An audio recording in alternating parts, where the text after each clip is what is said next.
시편 94편에 있는 말씀으로 징계와 교훈에 대한 반전이라는 제목으로 이 시간 말씀의 은혜를 나누고 우리가 기도하며 나가기 원합니다. 오늘 본문의 시편 94편에 있는 말씀은 누가 기록했는지 누가 지었는지를 알 수 없는 그런 무명의 저자의 무명의 기록자의 그런 시편 말씀입니다. 이 말씀을 보면 아주 간단한 말씀입니다. 세상에 악인들이 흥하고 또한 약자를 핍박하는 상황을 애통해하면서 그들을 심판해달라고 구하는 내용이 바로 오늘 본문의 내용입니다. 하나님의 공의로운 징계와 징벌로 그들을 쳐달라고 하나님 앞에 탄원하는 탄식의 시편이라고 할 수가 있게 되는 것이죠. 자, 그런데 이 오늘 본문의 시편은 다른 시편과는 좀 다르게 1절부터가 바로 이렇게 시작이 됩니다. 성경 말씀 1절을 보면 여호와여 복수하신 하나님이여 복수하신 하나님이여 빛을 비추어 주소서. 이스라엘 백성들에게 있어서 히브리어에는 늘 강조하듯이 비교급 최상급이 없습니다. 그래서 반복을 통하여 비교급 최상급을 사용하게 되죠. 복수하신 하나님 복수하시면을 강조했다는 것은 그만큼 격한 감정을 드러내고 있는 겁니다. 이미 시편 94편에 시작했을 때 이 시편 기자의 마음 상태가 얼마나 마음 가운데 무너져 있고 분노에 가득 차 있는지를 알 수 있는 것이 바로 1절을 통하여서 우리가 벌써 깨닫게 됩니다. 여호와 하나님을 사랑의 하나님이라고 표현한 것이 아니라 복수하신 하나님, 심판하신 하나님도 아니고 복수하신 하나님으로 하나님 앞에 고백하고 있는 것을 발견하게 됩니다. 그러면서 본문 2절에 세계를 심판하시는 주여 일어나사 교만한 자들에게 마땅한 벌을 주소서라고 탄원하고 있는 것을 보게 됩니다. 하나님께 지금 심판을 요청하고 있습니다. 어떠한 사람인지는 모르겠지만 그 사람에 대하여 심판해 주십시오. 저 사람은 징계해 주십시오. 저 사람의 책찍질을 내려주십시오라고 또한 심지어 이 말은 또 그 사람을 하나님 죽여주십시오라는 말과 똑같다는 것을 확인할 수가 있게 됩니다. 자, 오늘 본문의 이 시편 기자의 모습을 통하여 우리가 알 수 있는 것이 뭡니까? 하나님 앞에 얼마나 솔직합니까?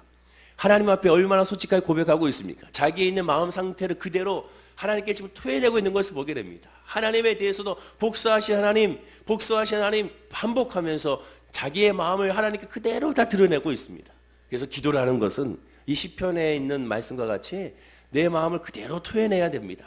있는 모습 그대로 여러분의 마음 상태 그대로 지금 가지고 있는 그것을 하나님께 그대로 드러내는 것, 이것이 바로 신령과 진정으로 예배하는 그런 예배요 기도가 된다는 것을 기억하셔야 된다는 거죠. 따라서 오늘도 기도하실 때 여러분의 마음 상태를 그대로 드러내는 하나님께 올려드리는 믿음의 기도가 될 줄로 믿습니다.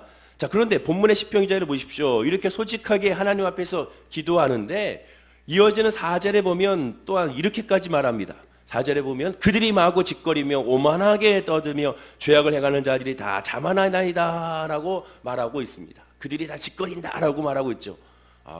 다시 한번 놀랄 수밖에 없는 것이 이렇게 하나님 앞에 솔직한 고백을 할 수 있다는 것. 즉 하나님을 나의 아버지로 또한 친구 되신 하나님과 같이 하나님과 동행하는 백성인 것 같이 좀 하나님께 다 고백하고 드려지는 것을 보게 됩니다. 자, 그런데 왜 이렇게도 심판을 요청하는지 그 이유를 알 수가 없었지만 5절부터 읽어봤더니 그 이유를 알 수 있을 것 같습니다. 왜 이렇게 심판하신 하나님 또 복수하신 하나님 징계해달라고 징벌해달라고 탄식하는지를 알 수 있는 것이 5절에서 7절에 그 이유가 나옵니다. 자, 이 말씀은 다 함께 화면과 함께 읽어보겠습니다. 시작. 여호와여 그들이 주의 백성을 짓밟으며 주의 소유를 공고하게 하며 과부와 나그네를 죽이며 고아들을 살해하며 말하기를 여호와가 보지 못하며 야곱의 하나님이 알아차리지 못하리라 하나이다. 왜 그런지 알 것 같습니다. 그들이 짓밟고 주의 백성을 짓밟는데 그냥 짓밟는 것이 아니라 과부와 나그네를 죽이고 고아를 살해한다라고 말합니다. 자, 그런데 여기서 이 표현을 주목해 보십시오. 과부와 나그네와 고아를 살해한다는 것은 뭡니까? 신학시대 예수님이 부활하시고 나서 50년 마가다락방에서 제자들이 성령의 충만함을 받고 하나님의 말씀을 선포한 그때 그 초대 교회가 행했던 것이 뭡니까? 하나님의 사랑, 그 사랑으로 이웃을 사랑했을 때 과부와 고아들을 구제하고 돌보며 나그네들을 사랑으로 이끈다는 것이 바로 초대교회의 핵심적인 모습이었음을 발견하게 되죠. 즉 이 얘기는 뭡니까? 결국 하나님의 말씀과 하나님의 은혜 안에서 벗어난 사람들이라는 것을 드러내고 있게 되는 겁니다. 시편 기자가 왜 이렇게 분노했는지 심판을 요청했는지를 알 것 같습니다. 저 같아도 저들을 빨리 하나님 징계해 주십시오. 저들을 하나님 심판하여 주옵소서. 정의로우시고 공의로우신 하나님이여 저들을 하나님 그냥 내버려 두지 마시고 저들을 다 쓸어버려 달라고 저도 그렇게 기도할 것 같습니다. 고아들까지 살해한, 아이들까지 살해할 정도라면 이 사람들은 이 세상에 있을 필요가 없게 되는 것이죠. 그런데 주목할 것은 이 심판이 단순하게 권선징악의 심판이 아닙니다. 권선징악이란 무엇이겠습니까? 선을 권하고 악을 징계한다는 거예요. 자, 그 얘기는 뭐냐? 보통 우리가 예수 그리스도를 믿는 하나님의 백성에게는 뭐가 있어야 됩니까? 회개할 수 있는 기회를 줘야 되잖아요. 주님, 저 사람이 회개하기 원합니다. 용서함을 받기 원합니다. 자기의 죄를 알지 못합니다. 그 죄를 깨닫게 하여시고 회개하고 주님께 오게 하여 주옵소서라고 우리는 선을 권하게 되는 겁니다. 만약에 선을 권했을 때 만약에 그것을 받아들이지 않으면 징악, 아예 징계해달라는 것을 해야 되는 것이죠. 그런데 오늘 시편 기자는요, 권선이 없습니다. 저들에게 한 번 더 기회를 주십시오. 스데반 집사님처럼 저들에게 한 번 기회를 주십시오. 저들이 알지 못하나이다. 예수님처럼 저들이 하는 것을 알지 못하니 저들에게 깨달음을 주시고 저들이 용서를 할 수 있도록, 회개할 수 있도록 여건을 허락해 주십시오라고 하지 않았습니다. 바로 그냥 징악, 무조건 저들을 용서하지 마시고 바로 징계해달라고 고백하고 있음을 우리가 보게 됩니다. 즉 그들에게 기회한 더 이상 있을 필요가 없다라는 것이죠. 자, 그 정도로 이 사람의 감정과 이 사람의 마음이 그 정도로 마음 가운데 분노로 차 있음을 우리는 이해하고 깨달을 수가 있습니다. 그리고 그 과정을 통하여 오늘 시편에 있는 말씀을 우리가 하나하나 살펴볼 수가 있게 되는 것이죠. 자, 그런데 이러한 죄악을 나열하는 순서가 굉장히 독특합니다. 2절에 보면 교만한 자들에게라고 결론을 짓고 그들에 대하여 저들은 교만한 사람들입니다 라고 말해놓고 3절에서는 그렇기 때문에 악인입니다 라고 말하고 있는 것을 보게 됩니다. 그리고 그들이 어떠한 자인들인지를 구체적으로 5절과 7절에 설명하고 있습니다. 즉 저들은 교만한 자이기 때문에 저들은 악인이고 그들의 죄는 5절과 7절과 같습니다라고 하나님께 지금 고백하고 있는 겁니다. 그리고 그들에게는 이렇게 말합니다. 구체적으로 오만하게 떠들며 죄악을 행하는 사람들인데 다시 죄악보다 오만함을 더 강조하고 있습니다. 그들의 죄의 핵심은 오만이었다는 거죠. 교만에서부터 출발했다고 이 시편 기자가 말하고 있게 되는 겁니다. 다시 강조합니다. 악인이라 부르기 전에 이미 오만한 자, 또한 교만한 자였다는 것을 강조하고 오만과 교만이 악인의 죄인으로 이어졌음을 이 시편 기자가 고백하고 있음을 우리는 주목해야 되는 겁니다. 그러면 그 교만과 오만은 누구를 향한 교만과 오만인가? 사람들과의 사이에서, 사람들과의 관계에서인 교만과 오만인가? 그렇지가 않다라는 것이죠. 다시 한번 본문 5절과 6절을 보면 이렇게 말합니다. 여호와여, 그들이 주의 백성을 짓밟으며 주의 소유를 공고하게 하며 과부와 나그네를 죽이며 고아들을 살해한다라고 말합니다. 사람들과의 관계에서의 죄성을 드러내죠. 자, 그런데 7절입니다. 자, 이 7절 말씀을 다시 한번 읽어보겠습니다. 시작. 말하기를 여호와가 보지 못하며 야곱의 하나님이 알아차리지 못하리라 하나이다. 정확하게 이제 알 것 같습니다. 이들의 어떠한 죄악과 교만과 악함 가운데 있는지를 그들이 말합니다. 여호와가 보지 못한다. 무엇을? 우리가 행하고 있는 것을 여호와는 보지 못한다. 우리가 행하고 있는 악을 여호와는 알지 못한다. 심지어 야곱의 하나님이 알아채지 못하린다라고 고백하고 있습니다. 자, 이 고백은 굉장히 중요한 의미가 있습니다. 이 고백을 통하여 이 악한 사람들이 이방인이었다고 처음에 생각했지만 이 7절을 고백을 통하여 이 사람들이 이방인이 아니구나. 하나님의 자녀구나. 이스라엘 백성들이구나. 이스라엘 백성들 가운데 하나님을 대하여 하나님을 믿지 아니하고 하나님을 섬기지 않는 사람들의 모습이구나 하는 것을 이 고백을 통하여 알 수가 있습니다. 야곱의 하나님이라는 것은요, 이스라엘 백성들만 할 수 있는 고백이거든요.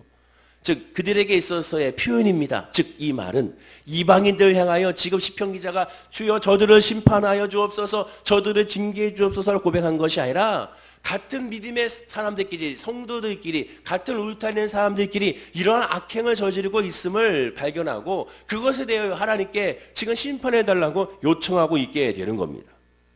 그리고 그 시작은 바로 무엇이냐? 하나님이 보지 못한다고 고백하고 있는 그들의 불신앙에서 출발했음을 정확하게 지적하고 있는 것을 발견하게 됩니다. 그렇다면 무슨 의미가 됩니까? 오만이 행동으로 드러나는 죄, 즉 주의 백성을 짓밟고 과부, 나그네, 고아들을 살해하는 죄보다 더 중하다는 거예요. 이 표현은 하나님의 마음과 하나님의 말씀의 중심과 결국 같은 마음인 겁니다. 우리가 생각할 때는 겉으로 보이는 죄악의 결과로 말미암아 그것으로 말미암아 우리는 모든 것을 결정할지 모르지만 하나님의 그 마음의 중심을 보잖아요. 외적인 행동을 잊기 전에 그 마음의 중심이 어땠는지 그것을 통하여 하나님의 역사하시는 하나님입니다. 바로 이 시편 기자도 그 마음의 중심에 하나님이 없기 때문에 이러한 죄악들이 일어났음을 깨닫고 하나님께 고백하고 있는 것을 발견하게 되는 것이죠. 즉 그 오만은, 그 교만은 사람들 앞에서의 오만과 교만이 아니고 성도들끼리의 오만과 교만이 아니고 하나님 앞에서의 오만과 교만이었습니다. 그리고 그 오만과 그 교만은 자기들 행위를 전혀 하나님 알아채지 못하고 마음껏 행행해 된다고, 심지어 하나님이 알아차지 못한다고 장담하는 것이라고 분명히 고백하게 되는 겁니다. 다시 본문 7절을 보면 말하기를 여호와가 보지 못하며 야곱의 하나님이 알아차지 못하리라 하나이다. 이 얼마나 어리석은 고백이겠습니까? 하나님이 알지 못할까요? 하나님은 다 알고 계시죠. 다윗은 시편 139편 7절에 이렇게 고백합니다. 내가 주의 영을 떠나 어디로 가며 주의 앞에서 어디로 피하리까? 다윗은 깨달았어요. 하나님의 믿음 안에 있으면 있을수록, 말씀 안에 있으면 있을수록, 성령 안에 있으면 있을수록 하나님의 그 뜻에서, 하나님의 주권에서, 하나님의 섭리에서 절대로 벗어날 수 없음을 깨달았습니다. 그리고 벗어날 수 없음을 깨달았을 때 그것이 은혜고 그것이 기쁨이고 그것이 감사라는 것을 깨달았어요. 하나님의 통치 안에 내가 있는 것이 가장 큰 축복이구나. 하나님의 울타리 안에 내가 있는 것이 그것이 가장 큰 복이구나. 내가 예배 안에 있고 내가 기도 안에 있고 내가 말씀 안에 있고 내가 이 새벽 예배에 있다는 그 자체가 얼마나 놀라운 큰 은혜요 복인가. 그것을 이 다윗은 깨닫게 됩니다. 사랑하는 성도님 모두가 다 바로 이러한 믿음의 은혜와 고백이 우리에게도 있어야 한다는 거죠. 이어서 8절과 10절에 말합니다. 내가 하늘에 올라갈지라도 거기 계시며 수월에 내 자리를 펼지라도 거기 계시니이다. 내가 새벽 날개를 치며 바다 끝에 가서 거주할지라도 거기서도 주의 손이 나를 인도하시며 주의 오는 손이 나를 붙드시리이다.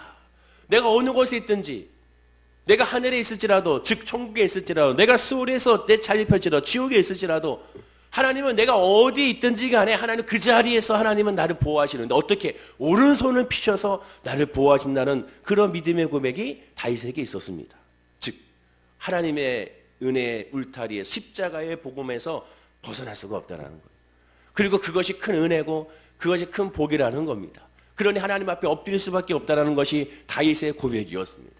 오만이 더 중한이라는 이 기록자의 의미가 더 분명해진 것이 바로 이것이라는 거죠. 오만한 사람은, 교만한 사람은 하나님을 두려워하는 마음이 눈꼽만큼도 없습니다. 그러니까 쉽게 죄를 저지르고 하나님에 대한 그러한 두려움이 없다 보니까 하나님 앞에서 어떠한 것이라도 담대하게 행할 수가 있게 되는 겁니다. 그러나 반대로 하나님을 두려워할 수 있는 사람은 하나님을 인정하기 때문에 늘 깨닫게 되고 늘 점검하게 되고 늘 엎드리게 되고 늘 예배하게 되고 늘 하나님을 섬기게 되는 거죠. 하나님을 두려워한다는 증거가 뭡니까? 그것이 바로 예배죠.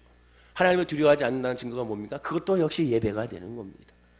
모든 것의 시작은 어디서 출발합니까? 예배에서 출발하고, 복의 시작도 예배에서 출발하고, 심판의 시작도 예배에서 출발하는 겁니다.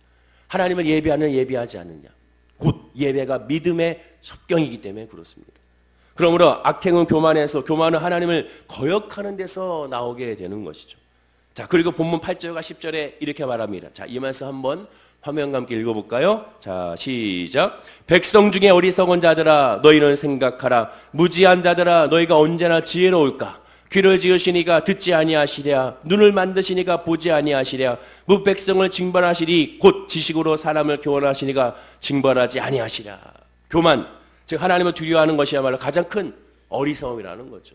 가장 큰 어리석음이라는 겁니다. 하나님을 왜 알지 못하겠냐는 거죠. 하나님은 전능하신 분이고 무소부지하신 분인데 하나님은 다 알고 계신다는 겁니다. 하나님은 다 깨닫고 계시고 하나님은 다 인도하셨다는 거죠. 시편 14편 1절에도 말합니다. 어리석은 자는 그의 마음에 이르기를 하나님이 없다 하는도다. 그들은 부패하고 그 행실이 가증하니 선을 행하는 자가 없도다. 하나님이 없다고 생각할 때 거기서 부패가 나오고 거기서 죄가 시작되고 그 행실이 결국 악할 수밖에 없다고 고백하게 되는 겁니다. 또한 11절에서는 여호와께서는 사람의 생각의 허무함을 아신다고 또 고백합니다. 눈으로 알 수 있는 행동의 죄뿐만 아니라 귀로 들을 수 있는 언어의 죄뿐만 아니라 우리의 마음에 있는 모든 것을 하나님 감찰하시고 아신다는 것이죠. 그렇다면 하나님이 다 아신다면 우리의 모든 괴로움도 아시고 우리의 모든 상처도 아시고 우리의 모든 눈물도 아시고 우리의 모든 죄성도 아시고 하나님은 다 아신다면 그 하나님께 엎드릴 수밖에 없음을 고백해야 되는 것이죠. 그래서 하나님은 본문 10절에 말합니다. 자, 이 말씀도 읽어볼까요? 시작. 무백성을 징벌하시니 곧 지식으로 사람을 교훈하시니가 징벌하지 아니하시랴. 공동번역을 읽어드리면 만백성을 교훈하시는 분이 벌하지 못하게 하시겠느냐. 사람을 가르치시는 분이 그것을 모르시겠느냐. 곧 지식으로 하나님은, 즉 하나님의 말씀으로 하나님께서는 마침내 우리를 심판하시고 징계하신다는 겁니다. 말하자면 악인의 모든 것을 꿰뚫어 보시는 그대로 결국 마침내 때가 되면 하나님은 오래 참으시다 마침내 심판의 날이 다가오게 된다는 거예요. 마침내 징계하신다는 겁니다. 그러니까 어리석은 자들아, 하나님 없다 하지 말고 하나님 앞에 빨리 엎드리고 하나님 앞에 돌아와야 한다는 거죠. 자, 그런데 이렇게 말씀을 쭉 읽다 보니까 놀라운 것은, 야, 여기서 이렇게 끝나는 줄 알았더니 이어지는 말씀에서 극적인 반전이 일어나게 됩니다. 이 시편 기자가 악인을 복수해달라고 하는 것으로 그치는 시편이 아니었습니다. 자, 우리 본문 12절 말씀을 한번 보겠습니다. 자, 11절 말씀입니다. 자, 시작. 여호와여, 주로부터 징벌을 받으며 주의 법으로 교훈하심을 받는 자가 복이 있나니. 이 갑자기 뜬금없지 않습니까? 저는 이 말씀을 읽다가 굉장히 뜬금없어요. 이게 뭐지? 갑자기 왜 이렇게 말씀을 할까?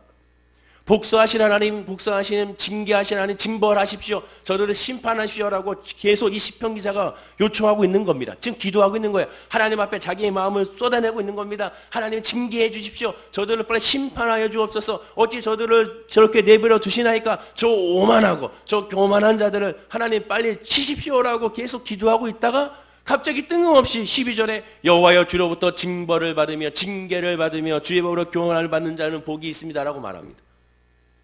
왜 이러한 고백을 했을까요? 이러한 반전의 고백을 왜 했을까요? 그 이유는 딱 하나입니다.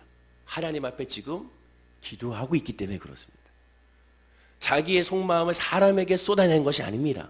하나님 앞에 쏟아내고 있어요. 그 얘기는 뭡니까? 하나님 앞에 예배하는 자, 그 예배를 성령께서 인도해 주십니다. 성령께서 그 기도를 인도하세요. 여러분이 기도하는 것이 아니에요. 처음에 여러분들이 기도할지 모르지만 하나님 앞에 기도하게 되면 그 기도를 성령께서 기도를 인도해 주셔서 그 기도가 나의 기도가 아닌 성령의 기도, 말아서는 탄식으로 성령의 도우심을 하나님께 기도하게 됩니다. 즉 하나님의 뜻에 합당한 기도를 하게 되는 겁니다. 즉 기도하면서 하나님을 예배하면서 나도 모르게 이제 하나님의 은혜 안에 들어가게 되는 거예요.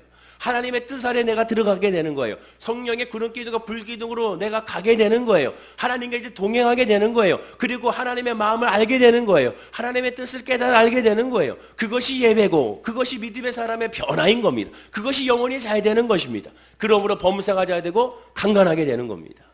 보십시오. 하나님 자기의 마음을 쏟아냈어요. 내 속마음을 드러냈어요. 그러다 보니까 깨닫게 된 겁니다. 무엇을 깨닫게 된 겁니까? 가만히 생각해 보니까 저들은 이스라엘 백성들입니다. 하나님을 모르는 사람들이 아니에요. 하나님을 아는 사람들입니다. 그런데 하나님께서 모르시겠습니까? 본인은 고백하잖아요. 저들의 죄를 하나님이 모르지 않는다. 하나님께서 다 알고 계신다. 귀를 만드시니까, 눈을 만드시니까 보지 아니하고 왜 듣지 아니하겠느냐? 하나님은 다 알고 계신다. 근데 알고 계시는데 하나님이 지금 징계치 않으시네. 하나님은 알고 계시는데 저들은 심판하지 않는데, 내가 지금 봤을 때도 저들은 살려둘 수 없는, 예전에 노아의 홍수와 같이 또한 소돔과 고모라 때와 같이 하나님께서는 불과 유황으로 바로 치셔야 되는데, 모세와 같이 하나님께서 불뱀을 보내셔서 그들을 치셔야 되는데 하나님은 저들을 징계하지 않네, 저들을 치지하지 않네. 기도하다가 깨닫는 겁니다. 그러면서 뭘 깨달았습니까? 징계받는 것이 은혜구나. 하나님께 교훈을 받는 것이 은혜구나. 하나님 앞에 오히려 혼나는 것이, 그것이 진짜 은혜구나. 그것을 이 시편 기자가 깨닫는 겁니다. 왜 그렇습니까? 히브리서 12장 7절과 8절에 이렇게 말씀하죠. 자, 우리 다 함께 한번 읽어보겠습니다. 시작. 너희가 참음은 징계를 받기 위함이라. 하나님이 아들과 같이 너희를 대우하시나니 어찌 아버지가 징계하지 않는 아들이 있으리요. 징계는 다 받는 것이거늘 너에게 없으면 사생자요 친아들이 아니리라. 징계는 하나님의 아들이라는 증거라는 거죠. 징계는, 교훈은 바뀔 변화가 가능성이 있을 때 징계하게 되고 징벌하게 되는 겁니다. 때때로 하나님께 우리를 징계할 때가 있어요. 하나님께 우리에게 벌을 내리실 때가 있습니다. 바로 그것은 뭡니까? 하나님의 사랑의 증표라는 것이죠. 교만은 패망의 손목이라고 했습니다. 죄의 본질이 자기를 하나님 위에 놓는 것이 교만이라고 그랬어요.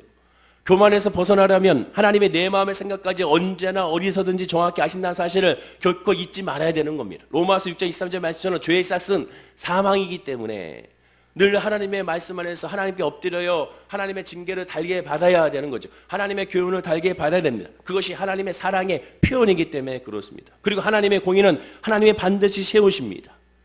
이 시편 기자가 가만히 악인에게 징계를 요구하는데 저들에게는 징계가 내리지 않습니다. 왜 그렇습니까? 이미 그들에게 징계가 내리지 않고 그들이 심판이 없다는 것을, 이미 그들이 심판을 받았다는 증거임을 깨달은 겁니다. 하나님 왜 저들 내버려두십니까? 예수님이 말씀한 것처럼 저들은 믿지 아니함으로 이미 심판을 받은 것이라고 말하고 있지 않습니까? 예수님이 믿지 않는 그 자체가 이미 심판을 받은 거예요. 징계받지 않는 그 자체가 이미 심판을 받은 것이라는 것을 이 시편 기자가 깨달은 겁니다. 그리고 나서 생각해 보니까 내가 하나님께 징계를 받는 것이, 내가 하나님께로부터 교훈을 받는 것이, 이 찔림이 있는 것이, 이것이 큰 은혜라는 것을 다시 한번 깨닫고 하나님께 엎드리게 되는 겁니다.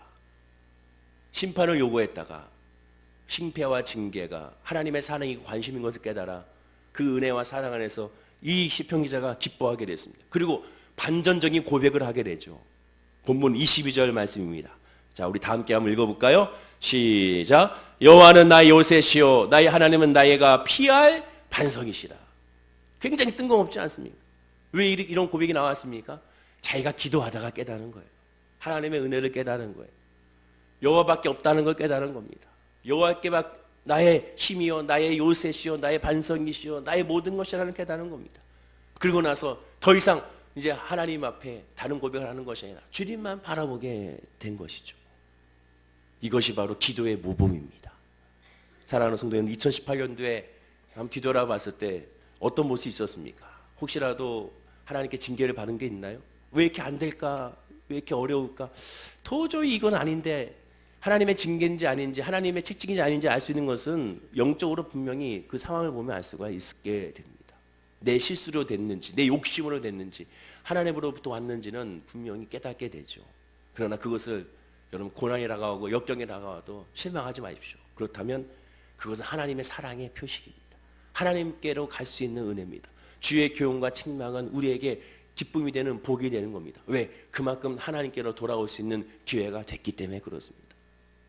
오히려 그 반대가 됐을 때는 더 안타깝게 여기고 슬퍼해야 되는 것이죠. 그리고 있는 모습 그대로 하나님께 토해내 보십시오. 하나님께서 이 시편자의 기도를 바꾸신 것처럼 우리의 기도를 바꿔주게 될 것입니다. 그 마침내 나중에는 처음에는 원망과 탄식과 불만으로 시작했다가 이 시편 기자와 같이 여호와는 나의 요새시요 나의 반석이시요 하나님께 영광을 돌리고 하나님을 찬양하는 그런 기도와 예배로 바뀌게 되는 겁니다. 즉 기도를 통하여 하나님의 마음을 깨달아 알게 되는 것이죠. 사랑하는 성도님들, 오늘 이 시편 기자의 고백이 저와 여러분의 고백이 되기를 간절히 축원하고 기도드립니다. 사람한테는 솔직하지 마시고 하나님 앞에 여러분의 마음을 토해내십시오. 사람에게는 내 마음을 토해내게 되면 그것이 사단이 또 이용하여 오히려 그것이 사람을 믿었을 때 더 상처로 돌아온 경우가 많습니다. 하나님 앞에는 다 토해내시고 하나님 앞에는 숨기지 마시고 하나님 다 아신다고 하시잖아요. 귀를 만드시니까 눈을 만드시고 어찌 보지 아니하고 어찌 듣지 아니하겠는 여러분 분명히 말하지 않습니까? 어리석은 자는 하나님 앞이 하나님이 없다고 한다고 하지 않습니까? 지금 주님 앞에 나왔습니다. 여러분 주님 앞에 나왔잖아요. 이것도 은혜지 않습니까? 이 새벽에 일어나기가 얼마나 힘듭니까? 주님 앞에 나왔잖아요. 그러면 그냥 가지 마시고 단 1분 1초라도 여호와 하나님께 여러분의 마음을 진심으로 토해내시고 기도하십시오. 그리고 맡기십시오. 반드시 하나님의 은혜와 하나님의 응답이 저와 여러분의 믿음과 삶 가운데 이루어지게 될 줄로 믿습니다. 기도하겠습니다. 아버지 하나님, 오늘 이 시편자의 고백이 나의 고백, 우리의 고백이 될 수 있도록 인도하여 주시옵소서. 징계가 교훈이며 그 은혜라는 것을 하나님의 자녀에게 그것도 감사할 수 있음을 고백하는 우리들의 모습이 되게 하여 주옵소서. 지난 2018년 동안 우리는 어떠한 믿음의 모습을 있었습니까? 아버지, 어떠한 상황 가운데 있었습니까? 힘써 여호와 하나님을 알려고 했습니까? 하나님의 은혜 안에 거하려고 했습니까? 그 말씀 안에 거하려고 했습니까? 하나님의 뜻을 쫓으려고 했습니까? 나의 뜻에 하나님이 맞춰달라고 혹시 요구하고 있지 않습니까? 오늘 이 시간에 주님 앞에 다 내어 맡겨서 하나님의 뜻을 구하고 그 은혜를 구하고 그 소망을 구하고 하나님 앞에 교만하지 않냐고 다 엎드려 주님 앞에 겸손한 주의 백성들이 되게 하여 주옵소서. 그리고 믿음으로 고백할 때 오늘 본문과 말씀처럼 여호와는 나의 요새시요 나의 하나님은 내가 피할 반석이시기 때문에 주밖에 의지할 분 없음을 고백하고 맡기는 우리 성도님들이 되게 하여 주시고, 그 믿음으로 말미암아 어떤 문제와 어떤 아픔과 어떤 상처와 어떤 질병이라도 예수 그리스도의 이름으로 승리하고 위로받는 우리 성도님들이 되게 하여 주옵소서. 감사와 찬송을 주께 드리며 예수님의 이름으로 축복하고 기도드립니다. 아멘.